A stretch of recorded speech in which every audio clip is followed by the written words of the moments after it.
D'accord, ok. Très bien. Alors déjà, l'équilibre, c'est quoi alors? Alors, pour faire simple, l'équilibre, c'est ce qui te permet de rester stable, en quelque sorte. Pour faire simple. D'accord. Pour permettre aux téléspectateurs lambda Oui. de comprendre. D'accord. Ce qui vous permet de rester stable, de ne pas vaciller ni à droite, de rester Mhm. stable et d'avancer, de poursuivre son but dans la vie, de poursuivre ses objectifs. D'accord. Allez.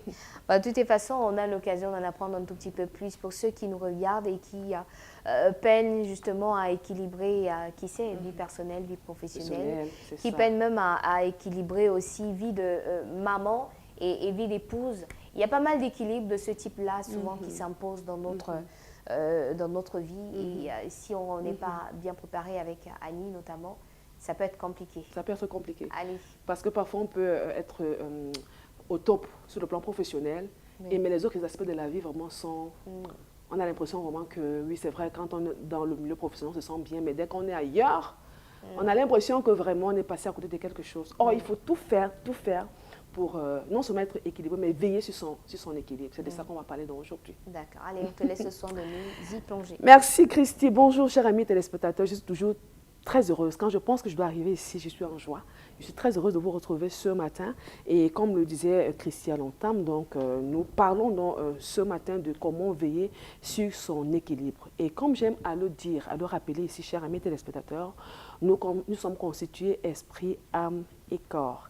Et il faut tout faire, mettre tout ce qu'il faut en place pour veiller sur cet équilibre-là et rester équilibré et mieux s'accomplir dans la vie.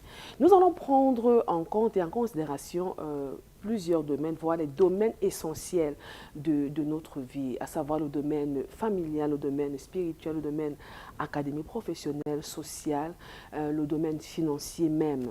Alors, chers amis téléspectateurs, parce que tu prends soin de ton corps, tu ne devrais pas laisser un reste ton âme et ton esprit.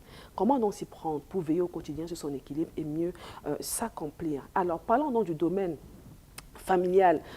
Christy a bien fait de l'évoquer tout à l'heure quand elle évoquait le cas d'une maman qui, non seulement peut-être peut être au top sur le plan professionnel, mais elle se rend compte qu'elle n'arrive pas à gérer sa maison, elle n'arrive pas à gérer peut-être ses enfants, ou bien son époux, bien tout faire pour que sa maison soit au top aussi comme sur le plan professionnel. Dans le domaine familial, il faut prendre soin des siens. C'est très important. Il ne faudrait pas qu'à la maison, on ait l'impression que la vie professionnelle, comment dire, prend le dessus sur votre vie familiale. Trouvez le moyen de prendre soin des siens.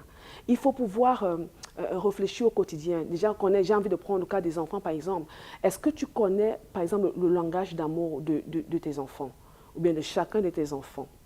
Je me souviens de ce monsieur qui a 5 enfants à sa charge et c'est un Européen.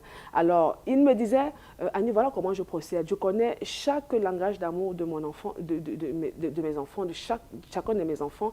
Et ce que je fais, par exemple, celui qui est charismatique, il aime bien, il est très actif. Ce que je fais, je l'amène souvent à l'extérieur. On fait des activités ensemble et pendant ces moments, nous passons des moments de qualité et ça crée vraiment une relation fusionnelle entre lui et moi et il le fait en fonction du langage d'amour de chacun de ses enfants. Tu peux appliquer l'exemple de ce monsieur par exemple. Hein, pas, tu peux le faire en fonction vraiment de ta réalité à la maison. Et en le faisant, chacun aura le sentiment que vraiment il a une place importante dans ta vie. Pareil, hein, si vous êtes marié, pareil, votre époux saura que vraiment il n'est pas en reste. Et si vous êtes aussi marié, vous, chers téléspectateurs, votre époux saura qu'elle a une place importante dans votre vie. Alors, le domaine académique, voire même professionnel, parce que les deux sont liés. Et quand je dis académique ici, il ne faut pas seulement penser au diplôme. Il faut voir dans quelle mesure se cultiver au quotidien. Si par exemple vous voulez être au top sur le plan professionnel, il faut vous cultiver au quotidien. Avoir un talent ne suffit pas, il faut pouvoir aiguiser ce talent-là. Donc fais tous tes efforts pour joindre à ta foi, à ta vertu de la connaissance. Fais tous tes efforts vraiment pour être diligent dans ton travail. Ce qu'on te confie par exemple au travail, qu'est-ce que tu le fais? Est-ce que tu fais de façon consciencieuse pour vraiment vouloir atteindre un résultat vraiment escompté ou bien est-ce que tu le fais juste parce qu'on t'a demandé de le faire? Donc les deux sont étroitement liés. Il faut te cultiver par la lecture et la bonne plateforme, effectivement, c'est les livres.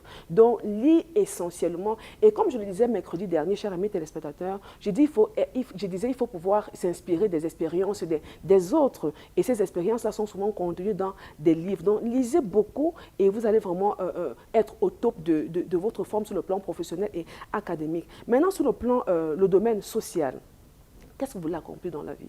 Qu'est-ce que vous êtes prêt à faire? Ou bien qu'est-ce qui vous fait vibrer au quotidien? Quel est le problème que vous avez identifié dans votre entourage, dans votre communauté?